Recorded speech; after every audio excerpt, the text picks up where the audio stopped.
Very good morning बच्चों। पिछली video में हमने सीखा था वाक्य के अंग। वाक्य के दो अंग हैं, उद्देश्य और विधेय, जिसे आप अंग्रेजी में पढ़ते हैं सब्जेक्ट और प्रेडिकेट्स। ठीक है। नई चीज हमने ये सीखी थी कि कैसे उद्देश्य का विस्तार हो सकता है और कैसे विधेय का विस्तार होता है। इसके लिए आप मेरी पिछली वीडियो देख सकते हैं। आज हम उसी के आगे पढ़ेंगे वाक्य के भेद। वाक्य के दो तरह से हम वाक्यों को बांटा है हमने दो वर्गों में। पहला है रचना के आधार पर और दूसरा है अर्थ के आधार पर। तो आज हम रचना के आधार पर वाक्य का भेद करते हैं कि वो कैसे बने हैं, वाक्य किस तरह से हुए। तो इनके तीन हैं पार्ट, यानी कि रचना के आधार पर हम तीन तरह से सारे वाक्यों को बांटते हैं। पहला इसमें है सरल वाक्य, दूसरा है संयुक्त वाक्य और तीसरा है मिश्रित वाक्य। बहुत ही आसान है। सरल वाक्य को हम समझते हैं। सरल वाक्य क्या होते हैं?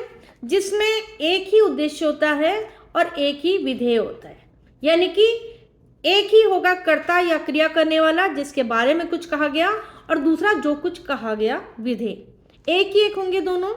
हम इनको एक सरल उदाहरण से समझते हैं। जैसे एक उदाहरण में लेती हूँ कि सुधा पढ़ रही है।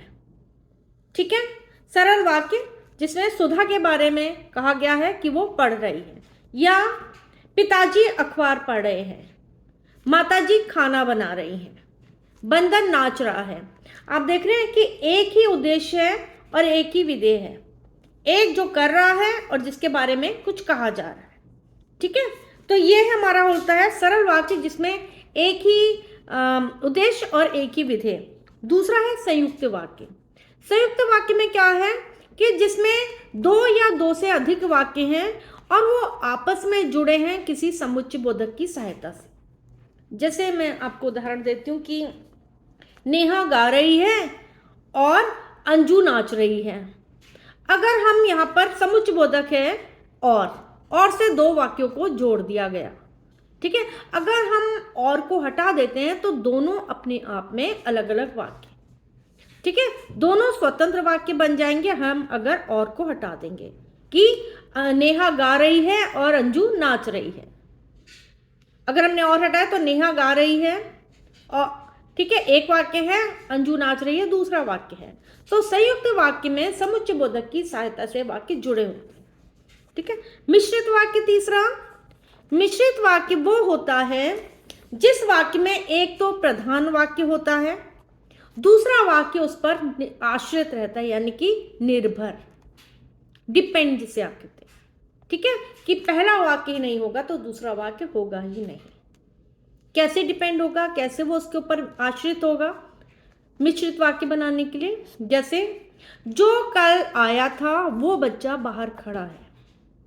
जो कल आया था, ठीक है, यानी कि वो प्रधान वाक्य है और जो वो बाहर खड़ा है उस पर आश्रित है।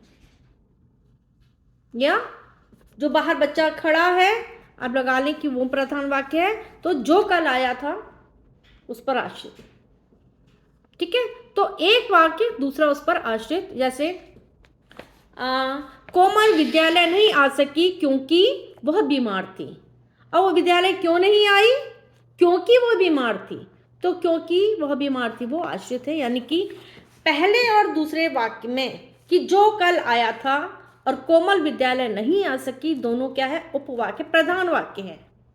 और उन पर आश्रित है कौन सा वाक्य? वह बाहर खड़ा है बच्चा और क्योंकि वह बीमार थी, ये उपवाक्य हैं जो उनसे जुड़े हैं।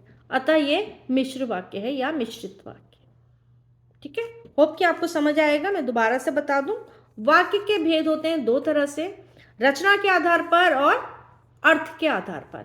रचना के आधार पर हमने तीन तरह से वाक्यों को बांट दिया है। पहला सरल वाक्य जिसमें एक ही विधेय है और एक ही उद्देश्य है, दूसरा एक ही विधेय। दूसरा जो है संयुक्त वाक्य, इसमें दो वाक्यों को समुच्चय बोधक की सहायता से जोड़ दिया जाता है और अगर उसे हटा दिया जाए समुच्चय बोधक को तो दोनों अपने आप में पूर्ण वाक्य होते हैं, स्वतंत्र वाक्य होते हैं। तीसरा मिश्रित वाक्य जिसमें एक तो प्रधान वाक्य है और दूसरा उपवाक्य दो उस पर आश्रित है। ठीक है, उम्मीद करती हूँ आपको समझ आया होगा। आसान तरीके से समझाने की मैंने कोशिश की। लाइक करिए और कमेंट करके मुझे बताइए कि आपको अच्छा लगा। Thank you. अगले भाग में हम वाक्य का भेद अर्थ के आधार पर लेंगे।